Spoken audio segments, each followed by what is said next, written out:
Mtazamaji, tumekuwa tukihesabu siku kisha miezi na hatimaye baada ya miaka minne ya kusubiri pazia la kombe la dunia la mwaka 2026 limefunguliwa rasmi. Usiku wa kuamkia leo, anga la Mexico City liliwakwa kwa rangi, muziki na shangwe za mashabiki waliomiminika kwa maelfu. Ufunguzi ulikuwa wa kiwango cha juu, mchanganyiko wa utamaduni na burudani uliotangaza kwa sauti kubwa kwamba safari ya soka imeanza. Karibu kwenye mjadala wa michezo ambapo leo tutajikita kwenye michuano ya kombe la dunia, na kwenye laini ya simu nimemzuia James Tupatupa. Huyu ni mchambuzi wa michezo ambaye pia ana cheti cha ukocha kutoka shirikisho la soka nchini Tanzania TFF, na Hassan Mwana wa Ali, mwandishi wa michezo kutoka mji mkuu wa Kenya Nairobi. James Tupatupa na Hassan Mwana wa Ali, karibuni kwenye mjadala wetu. Asante sana kwa mwaliko na tunashukuru. James Tupatupa, upo hapo?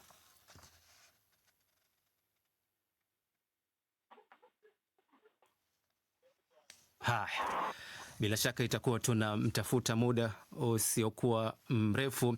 Lakini tuanze na Hassan Mwana wa Ali kwamba hali ya kushangaza kwanza ilionekana kwenye mitandao ya kijamii. Mashabiki wengi wa Afrika walionekana kuishabikia Mexico katika mechi ya ufunguzi.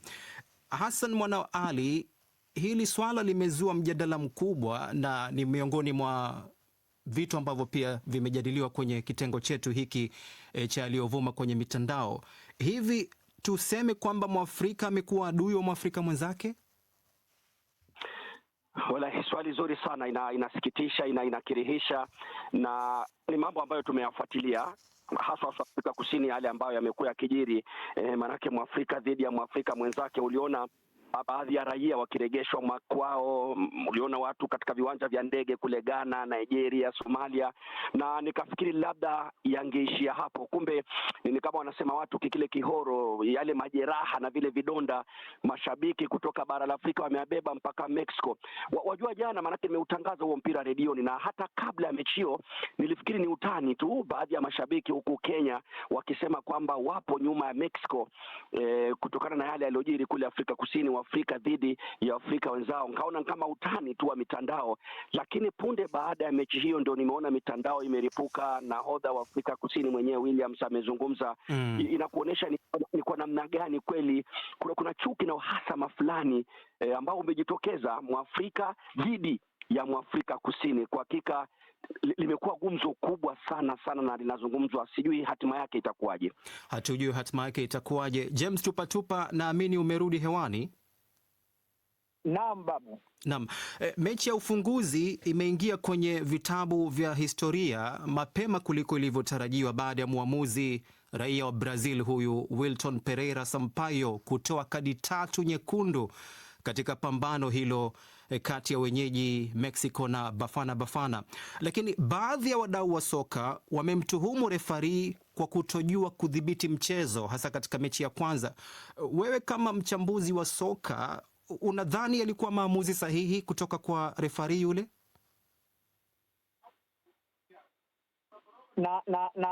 Nadhani yalikuwa maamuzi sahihi kwa matukio mawili ambayo yalipelekea kupatikana kwa red card ama kadi nyekundu. Lakini tukio moja nadhani pressure ya mchezo pengine ilimchukua, hasa lile tukio ambalo ilionekana mchezaji wakati wanashambuliwa Afrika Kusini kama alimshika mchezaji wa Mexico. Kwenye tukio lile naona kama haikuwa sahihi, pressure ya mchezo ilimchukua. Lakini kwa matukio mengine niliona yes, ni kweli mchezaji alikuwa anacheza mchezo ambao ni hatarishi kwa mchezaji mwenzake. Kwa hiyo kwangu mimi ni sawa. Red card ni kadi ambayo inatoka pale ambapo tukio linalohusu red card linapofanyika. Kwa hiyo watu wengi wamesema ni mapema sana kupata kadi nyekundu 3 katika mchezo wa kwanza. Wakati kombe lililopita kwa 2022 kulikuwa na kadi 4 katika mashindano, lakini kadi nyekundu zinakuja pale ambapo makosa yamefanyika. Hiyo refari ana kitabu chenye sheria 17 wanapoona katika kitabu changu katika zile sheria 17 sheria mojawapo inayoruhusu kadi nyekundu imeguswa, basi anafaa kuamua hivyo. Naam, James Tupatupa huyo. Narudi kwako tena Hassan Mwana wa Ali. Mechi ya pili kati ya Korea Kusini na Jamhuri ya Czech ilishuhudia uwanja wa Estadio Guadalajara ukiwa nusu, mashabiki 44,000 pekee walihudhuria, tofauti kabisa na mechi ya ufunguzi katika uwanja wa Azteca ambao ulifurika mashabiki zaidi ya 80,000. Kwa mtazamo wako, ni kitu gani ambacho kinaweza kueleza utofauti hii kati ya mashabiki katika mechi ya kwanza, lakini mechi ya pili tuseme kwamba mechi ilipwaya? Ilipwaya, na huku kupwaya tutakuona sana katika mashindano haya, haswa zile mechi ambazo hazihusishi wenyeji. Maanake ile ya Mexico walikuwa wenyeji wanacheza, ndio maana uwanja ulifurika kiasi hicho. Kwa hiyo zile mechi ambazo zitahusisha timu ambazo si wenyeji, tuseme Marekani, Canada na Mexico, utaona uwanja ukipwaya. Hilo la kwanza. Pili, labda wakicheza Brazil, Argentina, Ecuador, mataifa kutoka ukanda ule wa Marekani, mashabiki watakuwa wengi. Nasema hivi makusudi, unakumbuka hata kabla ya mashindano hayajaanza pamekuwepo na kelele nyingi kuhusiana na ughali wa tiketi za kushuhudia mashindano haya ya kombe la dunia, na hiyo ni sinema nzuri, imetuonyesha wazi ughali wa tiketi. La kwanza. Pili, unakumbuka siku kama 2 kabla mashindano haya, wenyewe watu wa Mexico walikuwa na maandamano makubwa, wakiwa na sababu zao 2-3 kuhusiana na hali ilivyo. Kwa hiyo vijisababu kama hivi vikitokea kabla ya mashindano, usishangae kuona uwanja ukipwaya kama ilivyokuwa mechi ya Korea Kusini dhidi ya Chekia. Hai, mechi ni siku ya kwanza tu, lakini tayari mechi zimeanza kupwaya. Narudi kwako tena James Tupatupa. Kesho Jumamosi, Morocco, timu iliyoandika historia ya soka barani Afrika kwa kuwa timu ya kwanza kutoka Afrika kufika nusu fainali ya kombe la dunia mwaka 2022 kule nchini Qatar. Mexico itaingia uwanjani kukutana na miamba Brazil. Hawa ni mabingwa mara 5 wa kombe la dunia. Ukiangalia ubora wa vikosi vya timu zote mbili, Morocco wana nafasi gani katika mechi hiyo? Naam, kama ingekuwa ni pambano la ngumi, basi ingekuwa ni heavyweight na middleweight, ama uzito wa juu na uzito wa kati. Kwa maana ya Brazil ni uzito wa juu, Morocco ni uzito wa kati, lakini kwenye soka hatuna uzito huo. Kwa hiyo tunakutana tu pamoja. Wewe una Neymar, una Vinicius Junior, mwenzako ana Ibrahim Hakimi, mtakutana katikati. Kwa hiyo dakika 90 zitaamua, lakini naona ni mchezo ambao utakuwa una matokeo chanya kwa Brazil. Kwanza kwa namna ambavyo, of course, naheshimu namna ambavyo Morocco walifanya vizuri katika mashindano yaliyopita, lakini pia naheshimu wamekuwa wakifanya vizuri kwa hivi karibuni kucheza fainali katika AFCON iliyopita ambayo wao walikuwa wenyeji. Naheshimu kuna baadhi ya wachezaji wao wamefanya vizuri katika klabu zao. Hakimi amechukua UEFA Champions League, lakini pia na wachezaji wengineo, lakini natambua kwamba Brazil wana quality kubwa. Kwanza kwa kuanzia kwa coach mwenyewe, ni coach ambaye ana mbinu nyingi sana. Ni tunaweza kusema ule usemi kwamba nyani mzee amekwepa mishale mingi. Ancelotti. Lakini Don Carlo.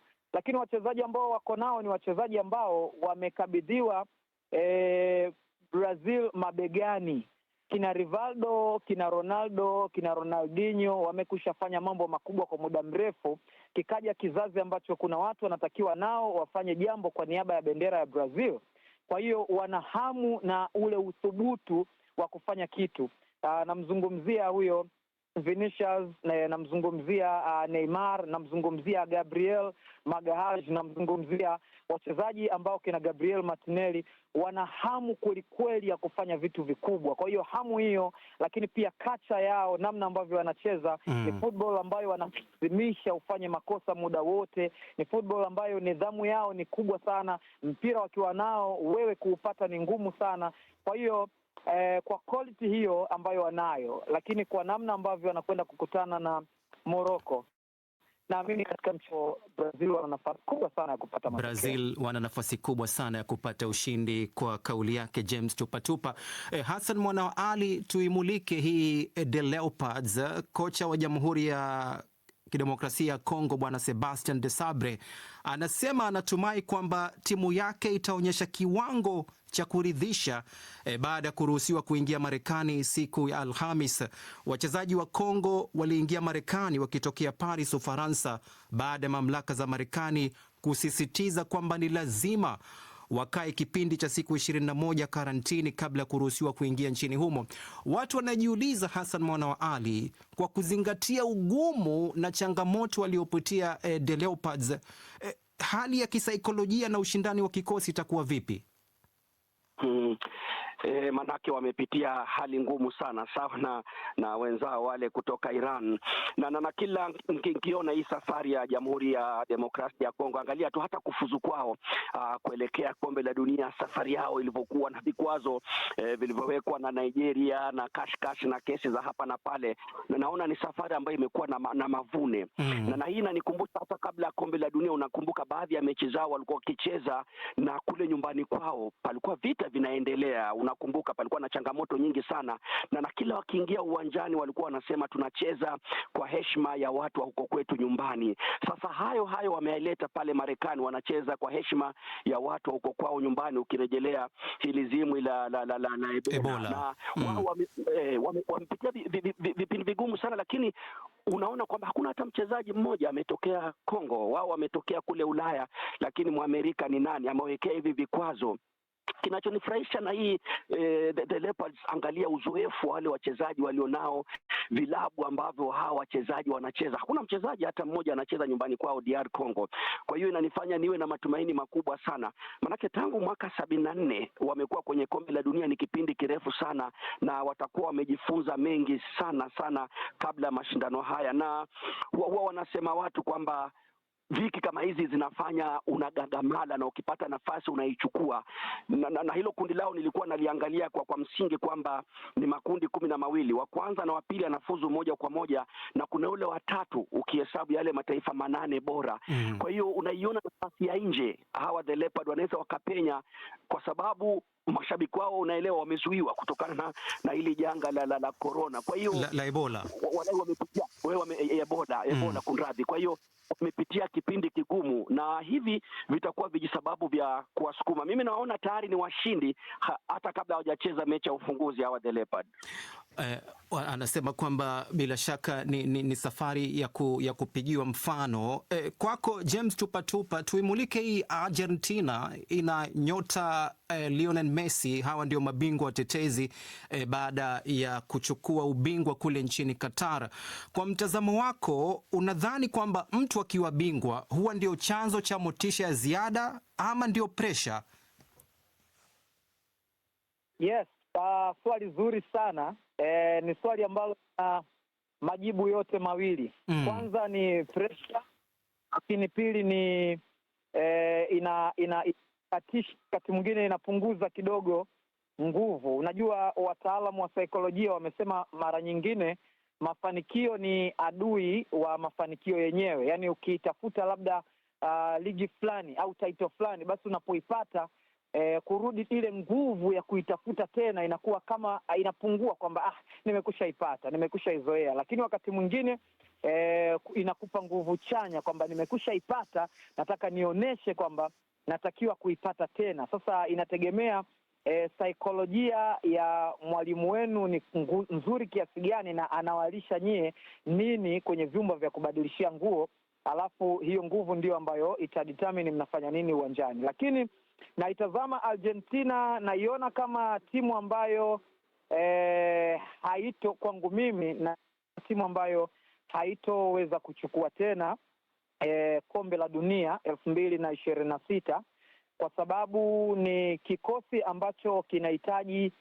kuzungushwa tena, yani kuanza mwanzo tena, kwa sababu watu ambao walichukua kombe la dunia 2022 Qatar, ambao tayari wamekusha fika kwenye peak yao mpaka juu kabisa. Kiongozi nguli wa timu hiyo Lionel Messi, sio siri kwamba umri wake kwa sasa, nguvu zimepungua, nguvu zinapopungua, maana yake uwezo wa kukaa uwanjani wa kuamua unapungua. Lakini watu wengine ambao walikuwa wanaitia nguvu sana timu hiyo, wengine tayari wamekusha toka, na ukiangalia ni timu ambayo imeingiza vijana wengi. Kuna mtoto wa Diego Simeone, Juliano ameingia. Kuna mtoto anafahamika kama Nico Paz ameingia hapo. Kuna watoto wengi wameingia kwa ajili ya kujaribu kutengeneza kizazi kipya. Kwa hiyo nikiangalia, of course, kwenye mpira maajabu yapo, na tumeona kuna baadhi ya watu wamechukua vitu fulani back to back. PSG kwa mfano, tukimuibia kidogo kwa upande wa UEFA, amejaribu kufanya hivyo. Lakini kwenye upande wa kombe la dunia naona kama kuna miamba ambayo inatishia hali ya usalama wa Argentina kuchukua tena kombe hilo.